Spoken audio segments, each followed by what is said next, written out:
Bienvenue dans Prophète de ton cœur. C'est la nouvelle rubrique du podcast Coran de ton cœur qui met à l'honneur l'homme qui, durant toute sa noble vie, nous a montré comment vivre le Coran dans tous les pans de notre vie. Chaque lundi, au travers d'épisodes courts et concis, tu découvriras ou redécouvriras les beautés du Coran comme elles ont été mises en application dans la vie du meilleur homme qu'ait connu le monde, notre Muhammad sallallahu alayhi wa sallam. De quoi bien débuter ta semaine, comme s'il était avec toi, sallallahu alayhi wa sallam. Muhammad, khayru khalqillah,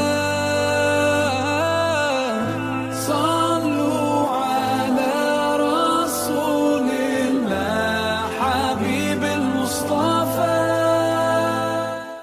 Nous sommes toujours pendant le mois béni de Dhul Hijjah et les pèlerins sont en train de rentrer chez eux. Le Hajj est terminé et je me suis dit que aujourd'hui, peut-être que nous devrions réécouter, prendre connaissance ou reprendre connaissance du dernier sermon de notre prophète Muhammad sallallahu alayhi wa sallam, celui qu'il a prononcé à Arafat lors de son dernier Hajj, son dernier sermon.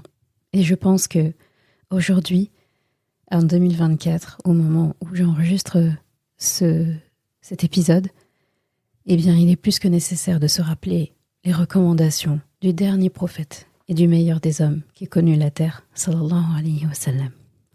Voici ce qu'il a dit aux musulmans, ce qu'il nous a dit en ce dernier jour, ce dernier sermon. Ô peuple, prêtez-moi une oreille attentive, car je ne sais pas si je serai encore parmi vous l'an prochain.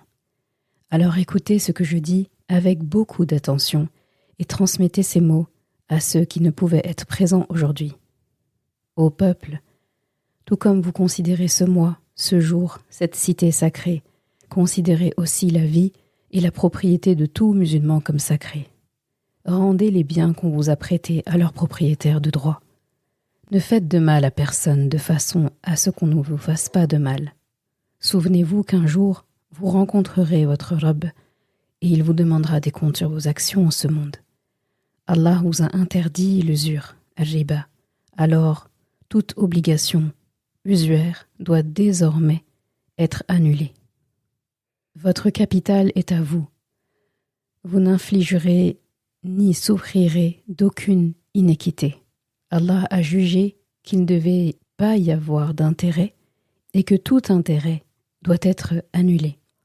Tous les droits à la vengeance découlant des homicides de la période pré-islamique sont désormais annulés, et les premiers que j'abolis sont ceux qui découlent du meurtre de Rabi'a ibn Harith.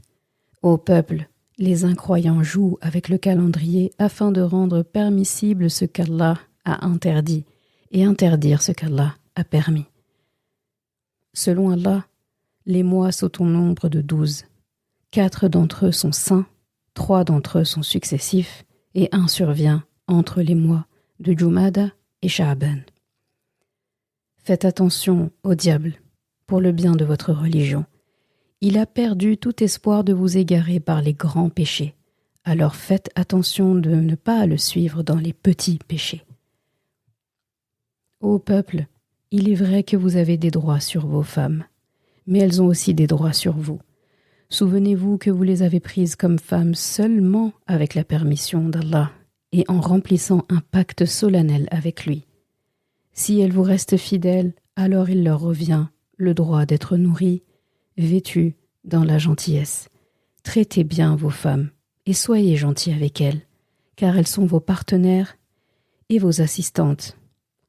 Et c'est votre droit qu'elles ne fréquentent pas des gens que vous n'approuvez pas, ainsi que de ne jamais être infidèles. Ô peuple, écoutez-moi avec sincérité. Adorez Allah, accomplissez vos 5 prières quotidiennes, jeûnez pendant le mois de Ramadan et donnez de votre bien en zakat. Faites le Hajj si vous le pouvez. Toute l'humanité descend de Adam et Hawa. Un arabe n'est pas supérieur à un non-arabe, et un non-arabe n'est pas supérieur à un arabe. Un blanc n'est pas supérieur à un noir, et un noir n'est pas supérieur à un blanc. Seulement par la piété et la bonne action. Sachez que chaque musulman est le frère de chaque musulman et que les musulmans constituent une fraternité. Le bien d'autrui n'est pas légitime pour un musulman, excepté celui que son frère lui donne de plein gré. Alors, ne vous faites pas d'injustice à vous-même. Souvenez-vous qu'un jour vous rencontrerez Allah et vous répondrez pour vos actions en ce monde. Alors faites attention. Ne vous égarez pas du chemin de la piété après mon départ. Ô peuple, aucun prophète ou messager ne viendra après moi, et aucune nouvelle croyance ne naîtra.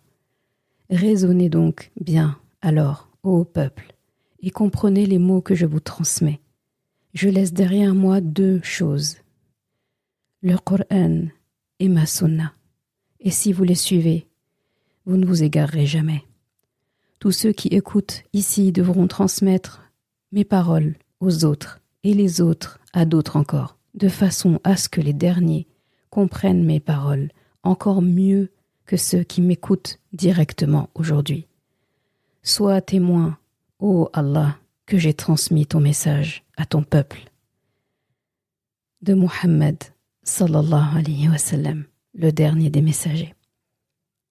Tu es d'accord avec moi que cette éloquence ne requiert pas d'explication, si ce n'est de réfléchir, de méditer et de se demander, est-ce que ce que Rasulullah sallallahu alayhi wa sallam nous recommande ici, eh bien je l'applique.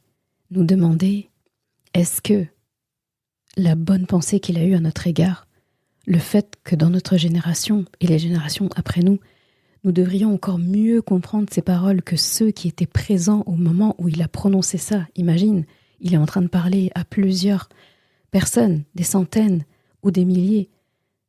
Il parle à cette assemblée et il demande à cette assemblée de transmettre et que ceux à qui on transmet retransmettent de façon à ce que, aujourd'hui, là, nous sommes donc les derniers, pour le moment, de façon à ce que nous comprenions ces propos mieux que ceux qui étaient là. Est-ce que tu imagines? Rasulullah sallallahu alayhi wa sallam part du fait que nous devons mieux comprendre. Alors qu'est-ce qu'on attend?